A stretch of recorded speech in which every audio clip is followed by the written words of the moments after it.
नमस्कार, सुबह के 10 बजने वाले हैं। वक्त है अपना बिहार का। मैं हूं आपके साथ विभा उपाध्याय। बिहार को विशेष राज्य के दर्जे पर बीजेपी और जेडीयू के बीच सियासी घमासान अब तेज हो गया है। सोशल मीडिया पर पोस्ट के जरिए बीजेपी प्रदेश अध्यक्ष संजय जायसवाल ने सरकार को नसीहत दी, तो जेडीयू ने भी बीजेपी को आंकड़ों की बाजीगरी से बचने की सलाह दे दी। संजय जायसवाल ने कहा कि सरकार अपनी कमियां दूर करे और केंद्रीय राशि का उपयोग कर बिहार में औद्योगिकरण को बढ़ावा दे, जिससे बिहार से बेरोजगारी दूर हो। उन्होंने यहां तक कहा कि सरकार आत्मनिर्भर बिहार के साथ निश्चय के मुद्दे से ना भटके। तो जेडीयू की तरफ से भी जवाब सामने आ गया। जेडीयू ने जवाब दिया कि सरकार अकेले जेडीयू नहीं चला रही है, बल्कि सरकार में बीजेपी भी समान रूप से शामिल है और ऐसे में बीजेपी आंकड़ों की बाजीगरी से बचने की कोशिश करे। और देखिए कि ये बिहार कैसा था और अब ये बिहार कैसा बन गया है, यानी बिहार अब खूब विकास कर रहा है।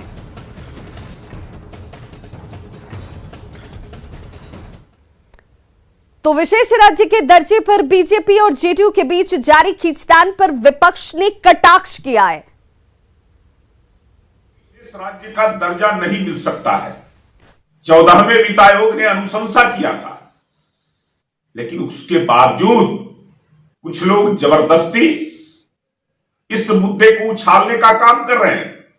अरे बिहार का विकास सभी चाहते हैं, सब लोगों की इच्छाएं और ध्येय बिहार का विकास है। अरे गठबंधन में कोई भी बात बैठकर हो सकती है, लेकिन इस तरह से सार्वजनिक रूप से पोस्ट करना दर्शाता है कि गठबंधन को कौन लोग कमजोर करना चाहते हैं। बिहार की सरकार की जो योजनाएं हैं, चाहे वो नल जल योजना हो, हर घर बिजली की योजना हो, अन्य कई योजनाओं को देश के स्तर पर भी अपनाया जा रहा है, जो दर्शाता है कि नीतीश कुमार जी की कार्यशैली की शाख कितनी बड़ी है। बीजेपी जेडीयू के अंदर जो नूरा कुश्ती चल रही है, ये बिहार की जनता देख रही है। सत्ता की मलाई मिलकर साथ खाएंगे, सत्ता में बैठकर लड़ाई लड़ेंगे, जनता की भलाई की चिंता नहीं है। तेजस्वी यादव जी ने स्पष्ट कहा है, पढ़ाई, कमाई, दवाई, सिंचाई, सुनवाई, कार्रवाई, इसकी होगी लड़ाई। विशेष राज्य के दर्जे पर बीजेपी जेडीयू में ठनी हुई है।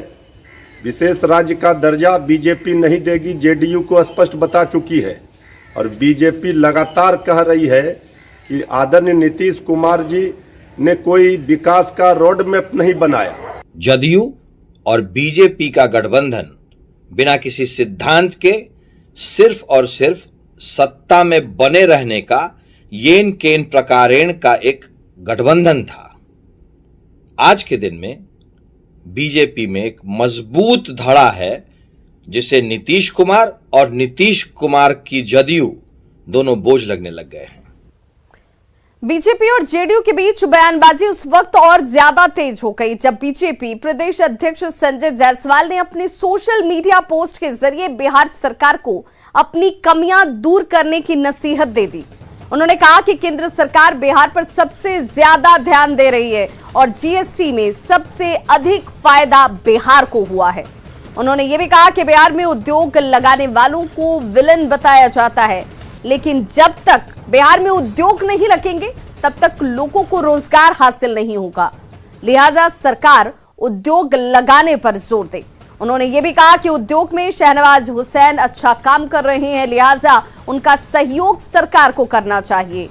संजय जायसवाल ने कहा कि केंद्र से पैकेज मिलने के 6 साल बाद भी उसका उपयोग पूरा नहीं किया गया, लिहाजा सरकार केंद्रीय पैकेज पर पूरा उपयोग करे। उन्होंने जमीन की कमी के कारण रक्सौल हवाई अड्डे का काम रुका होने का भी हवाला दे दिया और कहा कि सरकार को राशियों का सही उपयोग करना चाहिए। सलाह यह भी दी कि आत्मनिर्भर बिहार के साथ निश्चय से सरकार को भटकना नहीं चाहिए। और संवाददाता रवि नारायण हमारे साथ इस वक्त लाइव जुड़ गए हैं पटना से। रवि, क्या ये माना जाए कि विशेष राज्य का दर्जा ये एक ऐसा मुद्दा है, एक ऐसा विषय है जिसपे सरकार के अंदर ही कलह नजर आती है और इसे दूर करना आसान भी नजर नहीं आता?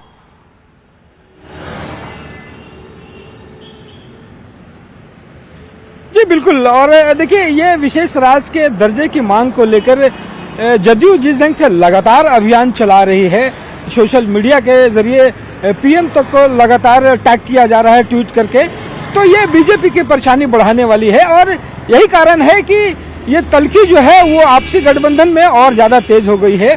और बात यहाँ तक पहुंची है कि अब बीजेपी ने यह कहना शुरू कर दिया है कि कुछ नेता ऐसे हैं जो केंद्र सरकार को बदनाम करने में लगे हुए हैं, क्योंकि ये पहले से तय हो गया है कि विशेष राज्य का दर्जा अब किसी भी राज्य को नहीं दिया जा सकता। फिर विशेष राज्य के दर्जे की मांग क्यों कर रहे हैं? यही कारण है कि पिछले दिनों संजय जायसवाल ने एक बड़ा पोस्ट डाला और कई सवाल खड़े किए, और बिहार सरकार पर खास करके सवाल खड़े किए गए कि जो नल जल योजना की बात बिहार सरकार करती है कि उसने खुद कर रही है, वो दावे किए गए कि 50% की राशि जो है वो केंद्र सरकार की है। 6,000 करोड़ रुपया सरकार केंद्र सरकार देना चाहती है, लेकिन बिहार सरकार अभी तक ले नहीं पाई है। ये सारी कमियां जो है वो दिखाई है। लेकिन अब स्थिति ये बन गई है कि जदयू के नेता हो या बीजेपी के नेता हो, एक दूसरे को बेहतर बताने की कोशिश कर रहे हैं। और जदयू के हालात ये है कि जदयू ने सभी अपने प्रवक्ताओं को बिल्कुल खुली छूट दे रखी है कि जम करके जितने हमले कर सकते हैं वो करें।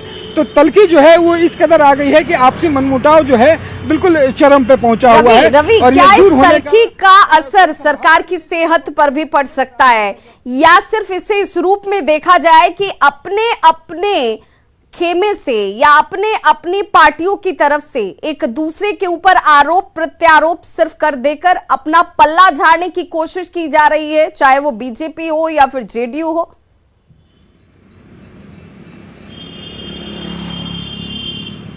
देखिए, निश्चित रूप से यहाँ पे दोनों गठबंधन के बीच खुद को बेहतर बताने की जो है वो कोशिश जारी है। जदयू ये मानती है कि यहाँ पे जो भी विकास हो रहे हैं उसमें नीतीश कुमार का नेतृत्व, नीतीश कुमार के फैसले, उनका काम जो है वो सबसे भारी है। जबकि बीजेपी का कहना है कि सरकार दोनों गठबंधन में है, केंद्र में भी और बिहार में भी। ऐसे डबल इंजन की सरकार में केंद्र सरकार भरपूर मदद कर रही है, यहाँ तक कि जब विशेष पैकेज दिया गया उसका भी भरपूर उपयोग नहीं कर रहा है। तो इन सारे वजहों को लेकर के एक दूसरे पर कह सकते हैं कि आरोप प्रत्यारोप लगाने की कोशिश है। लेकिन इससे जो सरकारी कामकाज है निश्चित रूप से फर्क पड़ता है, क्योंकि अगर कहें तो दबे जुबान से बीजेपी के कई मंत्री कह चुके हैं कि उन्हें काम करने की छूट नहीं मिल रही है। जिस ढंग से शाहनवाज हुसैन की बात आई है, वो काम उद्योग लगाना चाहते हैं, लेकिन यहाँ पे उस ढंग से मदद नहीं मिल रही है। कई ऐसे मंत्री हैं जो कहते हैं कि हमारे यहाँ पे बजट नहीं है जिसके कारण हम काम आगे बढ़ा सकें। तो आपसी जो टकराहट है वो काफी बड़ी हुई है और एक दूसरे को बेहतर बताने की कोशिश की जा रही है। एक दूसरे को बेहतर बताने की कोशिश में पार्टी के अंदर के विरोध को जाहिर करता हुआ ये बयान साफ नजर आता है। बहुत बहुत शुक्रिया रवेश नारायण, इस तमाम जानकारी के लिए आपका। और इस वक्त बड़ी खबर आ रही है, संजय कुमार के ठिकानों पर छापेमारी इस वक्त होती हुई। डेहरी रोहतास के तत्कालीन एसडीपीओ पर शिकंजा कसा गया है, जिसमें संजय कुमार के ठिकानों पर इस वक्त ये छापेमारी की जा रही है। अवैध बालू माफिया से संबंध के आरोप में ये कार्रवाई इस वक्त डेहरी रोहतास के तत्कालीन के ऊपर बालू माफियाओं के साथ अवैध संबंध, जिसके बाद ये कार्रवाई इस वक्त हो रही है संजय कुमार के ठिकानों पर। बक्सर और पटना में ये इस वक्त छापेमारी होती हुई भ्रष्टाचार अधिनियम के तहत मामला दर्ज किया गया, जिसके बाद अब ये कार्रवाई संजय कुमार तत्कालीन एसडीपीओ, जिनके पटना और बक्सर इन दोनों ही ठिकानों पर इस वक्त ये छापेमारी की जा रही है। और संवाददाता संजय हमारे साथ इस वक्त ज्यादा जानकारी के साथ पटना से फोन लाइन पर जुड़ गए हैं। संजय, अब इस कार्रवाई के बाद यह साबित होता हुआ कि बालू माफियाओं से सांठगांठ में बड़े स्तर के अधिकारियों की संलिप्तता भी, और अब इनके ऊपर भी कार्रवाई की शुरुआत इस रूप में। देखिए, शुरुआत तो काफी पहले हो चुकी है विवाह, और आपको मैं बता दूं कि बालू माफियाओं से संबंध रखने वाले आईपीएस स्तर के अधिकारी जो एसपी रहे हैं भोजपुर और औरंगाबाद में, राकेश दुबे, सुधीर पुड़िका, ऐसे तमाम जो अफसर हैं इनके खिलाफ कार्रवाई हो चुकी है। डीएसपी संजय कुमार की भूमिका भी काफी संदिग्ध पाई गई थी डेहरी आंसोन में पोस्टिंग के दौरान, और इसी को लेकर आज इनके यहाँ रेड कंडक्ट किया जा रहा है। और डीएसपी लेवल के ऑफिसर जाकिर अहमद और इसके अलावा रजनीश कुमार, इन दोनों अफसरों के नेतृत्व में पटना आवास पर छापेमारी चल रही है, जबकि इनके बक्सर स्थित जो पैतृक आवास है मुरारका में, वहां पर 3 आर्थिक अपराध इकाई के जो पुलिस इंस्पेक्टर हैं उनके नेतृत्व में छापेमारी चल रही है। आर्थिक अपराध इकाई के एडीजी नैयर हसनैन खान के निर्देश पर यह कार्रवाई चल रही है। और सबसे बड़ी बात है कि जो आर्थिक अपराध इकाई के जो सूत्र हैं उन्होंने न्यूज 18 को इस बात की जानकारी दी है कि आय से अधिक तकरीबन 50% संपत्ति संजय कुमार के यहाँ पाई गई है और इसी को लेकर न्यायालय में इनके खिलाफ केस दर्ज करवाया गया था और उसके बाद जो अनुमति मिली है उसके बाद छापेमारी चल रही है। अब देखना होगा आय से अधिक कुल कितनी संपत्ति इनके यहाँ मिलती है, लेकिन जिस तरीके से लगातार आर्थिक अपराध इकाई की टीम कार्रवाई कर रही है वैसे में जो भ्रष्ट अफसर हैं, जो घूसखोर अफसर हैं, उनमें खलबली मची हुई है। और इसी महीने में अगर बात करें फरवरी महीने में तो लगातार आर्थिक अपराध इकाई हो, निगरानी हो या फिर स्पेशल विजिलेंस यूनिट हो, उसकी कार्रवाई एक बार फिर से नए साल 2022 में लगातार जारी है। जी विभा। चलिए, बहुत बहुत शुक्रिया संजय इस तमाम जानकारी के लिए। तो देखिए, लगातार कार्रवाई का दायरा बढ़ता हुआ बक्सर और पटना में इस वक्त संजय कुमार के ठिकानों पर कार्रवाई की जा रही है। बालू माफियाओं के साथ संबंध के बाद भ्रष्टाचार अधिनियम के खिलाफ मामला दर्ज किया गया था और इसे लेकर ही इस वक्त आर्थिक अपराध इकाई की टीम की तरफ से कार्रवाई की जाती हुई डेहरी रोहता से तत्कालीन एसडीपीओ पर शिकंजा कसा जा रहा है। एनडीए की तरफ विपक्ष में भी घमासान इस वक्त चल रहा है। विधान परिषद चुनाव को लेकर कांग्रेस विधायक दल के नेता अजीत शर्मा ने एक बड़ा बयान दिया है। सीटों के बंटवारे के मुद्दे पर उन्होंने कहा कि अगर गठबंधन खत्म करना है तो इसे पूरी तरह से खत्म हो जाना चाहिए। अजीत शर्मा ने कहा कि कांग्रेस अपने दम पर चुनाव लड़ सकती है। पत्नी तो एक होती है और जब डिवोर्स हो जाता है या तलाक होता है उसके बाद दूसरी पत्नी आती है, तो फिर आप दोनों जगह कैसे कर सकते हैं? कांग्रेस के साथ दिल्ली में है और यहां नहीं है, यह बिल्कुल गलत है। रखना है तो पूरे तौर पर रखिए, नहीं है तो पूरा खत्म कीजिए और हम लोग भी अकेले चुनाव लड़ेंगे। तो कांग्रेस की तलखी भी अब खुलकर साफ नजर आती हुई और इसे लेकर कड़े बयान अब सामने आ रहे हैं। साथ हो तो पूरा हो, न तो न हो। गंगा को स्वच्छ और निर्मल बनाने के लिए प्रधानमंत्री का निर्मल गंगा स्वच्छ गंगा योजना अब धरातल पर उतरती हुई नजर आ रही है। राष्ट्रीय स्वच्छ गंगा मिशन के तहत बाढ़ के गुलाब बाग में नमामि गंगे परियोजना के तहत बनी सीवरेज ट्रीटमेंट प्लांट एसटीपी ने अब काम करना शुरू कर दिया है और तस्वीरें आपके सामने हैं। बाढ़ में 2 जगहों पर पंप सेट लगाई गई है जहां वार्डों की नालियों के पानी को स्टोर कर इस प्लांट में भेजा जाता है और यहां सफाई कर इस पानी को एक बार फिर से गंगा में छोड़ा जाता है। इतना गंगा साफ होगा सर? बिल्कुल साफ। अभी जाके देख लीजिए, बीकर उठा के उसमें पानी जो निकल रहा है उसका फोटो खींच के आप दिखाइए, लगेगा कि पीने लायक पानी है। साफ का भी ट्रायल चल रहा है, प्लांट देख लीजिए आप निकाल के पानी। शैम्पू अगर है तो ला के दिखा दीजिए, बिल्कुल साफ हो जाएगा, कहीं कुछ नहीं। तो अब बाढ़ के लोग जो है निर्मल गंगा स्वच्छ गंगा का बिल्कुल सब जगह होगा। अब बाढ़ के लोगों को स्वच्छ गंगा और निर्मल गंगा का दीदार होगा। बाढ़ के जितनी भी गली और नालियां हैं उसके पानी को साफ करके गंगा में प्रवाहित करने का काम शुरू कर दिया गया है। नमामि गंगा परियोजना के तहत ये कार्य बाढ़ में जारी है। हमारे साथ नमामि गंगा परियोजना के टेक्निकल लोग हैं, उनसे जानते हैं कैसे ये काम हो रहा है और कितना निर्मल और शुद्ध गंगा बाढ़ के लोगों को मिलेंगी। सर, इस फंक्शन में है ये SBR टेक्नोलॉजी, ये STP बन रहा है जो इस कैपेसिटी है 11 MLD और ये SBR टेक्नोलॉजी मतलब सीक्वेंशियल बैच रिएक्टर लगाया हुआ है। तो इसमें क्या है ना, डिफ्यूज़र लगे हुए हैं। इसमें जो भी हम सीवर लेंगे वो डिफ्यूज़र्स के थ्रू हम लोग इसको बैक्टीरिया को डेवलप करेंगे, MLSS जनरेट होगा, इसमें COD भी ये होगा, डेवलप होगा, DO हम लोग बढ़ाएंगे।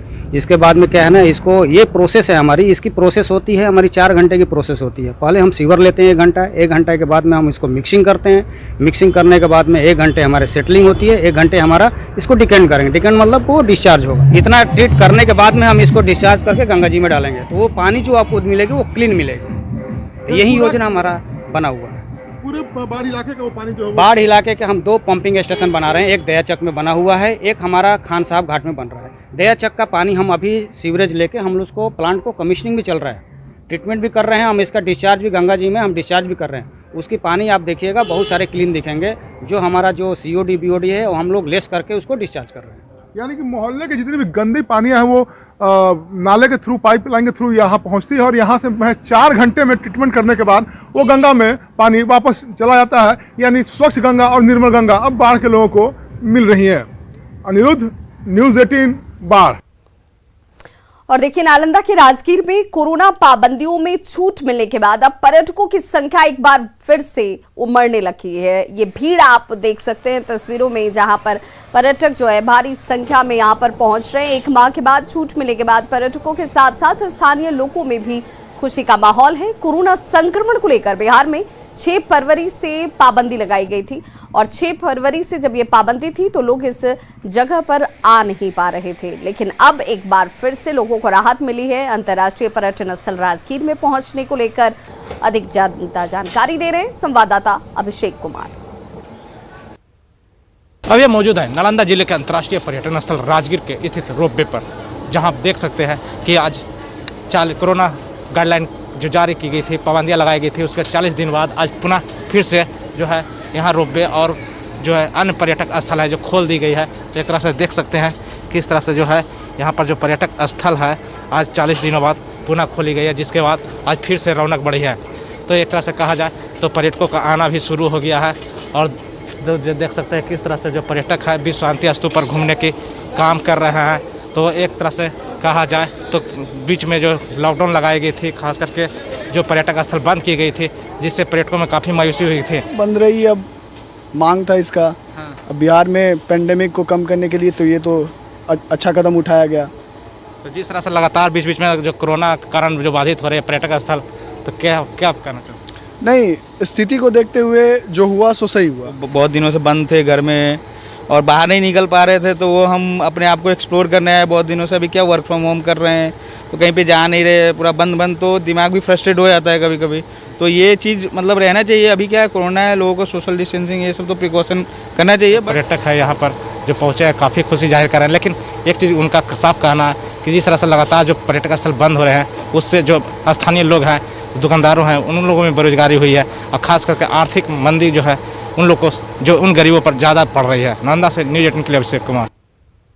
खगड़िया के मुरादपुर गांव में स्थित सरस्वती मंदिर में 3 दिवसीय पूजनोत्सव कार्यक्रम के तहत मंदिर के मुख्य द्वार पर 2100 दीप प्रज्वलित किए गए। इस दौरान श्रद्धालुओं के द्वारा मां सरस्वती के जयकारे एवं शंखनाद से पूरा वातावरण भक्तिमय हो उठा। मुरादपुर गांव में सरस्वती पूजा पर 3 दिवसीय पूजनोत्सव के साथ साथ मेले का आयोजन 100 साल से अधिक समय से होता आ रहा है।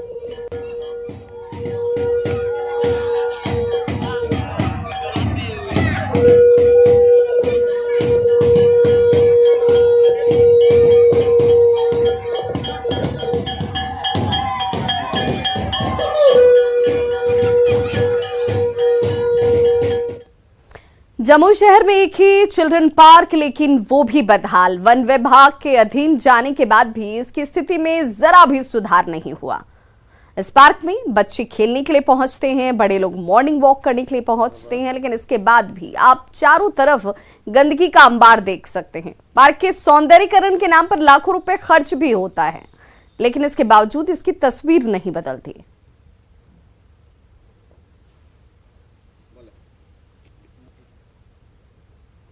बाढ़ और मोकामा प्रखंड के आसपास के इलाकों में 2 दिनों तक हुई बारिश ने टाल क्षेत्र में रबी फसल को बर्बाद कर दिया है। बेमौसम हुई इस बारिश से मसूर, चना और गेहूं की फसल को काफी नुकसान पहुंचा है। मोकामा टाल में इस बार रबी की पैदावार कम होने की संभावना है और किसानों ने बिहार सरकार से नुकसान के एवज में मुआवजे की मांग की है। मसूरी जो है और थी मूट और तेलहन जो है सो ये कुल खत्म हो गया, एक कोग नहीं बचा हुआ है। और जो है सो जितना सूख गया कुल, मोर में कुछ बचबे नहीं किया टाल में। कोरोना काल ने कई लोगों से उनका सब कुछ छीन लिया, लेकिन कुछ लोगों ने इस विकट काल को भी अवसर में बदल दिया। उन्हीं लोगों में से एक है अररिया के शानिया दास, जिन्होंने सहयोगी अंकित देव के साथ मिलकर द राइटर्स कम्युनिटी नाम से एक डिजिटल प्लेटफॉर्म खड़ा किया और इस प्लेटफॉर्म पर आज की तारीख में शानिया ने करीब 400 युवाओं को कमाने का अवसर भी दिया है। कंटेंट राइटिंग समेत ये प्लेटफॉर्म डिजिटल लर्निंग मटेरियल भी उपलब्ध करवा रहा है। शानिया के प्रयास के बारे में विस्तार से बता रहे हैं न्यूज़ 18 संवाददाता सतीश कुमार। कोरोना काल में एक तरफ जहां बेरोजगारी की समस्या उत्पन्न हो गई, वहीं पर अररिया की बेटी सानिया दास ने डिजिटल मार्केटिंग में न सिर्फ कदम रखा है, बल्कि करीब 400 लोगों को रोजगार भी दे रही हैं। तस्वीर आपके सामने है। लेखनी में जो रुचि रखने वाले लोग हैं घर बैठे जो है कमा सकते हैं। ऐसे में हमारे साथ अररिया की बेटी सानिया दास हैं, उनसे जानते हैं कि आखिर कोविड काल में ऐसा क्या हुआ जो उन्होंने यह शुरू किया। Writers community freelance private limited एक ऐसी कंपनी है जो घर बैठे लोगों को रोजगार प्रदान करने का काम कर रही है। हमने देखा 2020 में जब कोरोना महामारी अपने चरम पर थी, लोगों ने अपने रोजगार खो दिए। उस समय राइटर्स कम्युनिटी एक ऐसी संस्था बनकर उभरी जिसने लोगों को घर बैठे फ्रीलांस के सेक्टर में जॉब देने का काम किया। सतीश कुमार, न्यूज़ 18, अररिया। तो खबरों का सिलसिला लगातार जारी है, आप देखते रहिए न्यूज़ 18 बिहार झारखंड।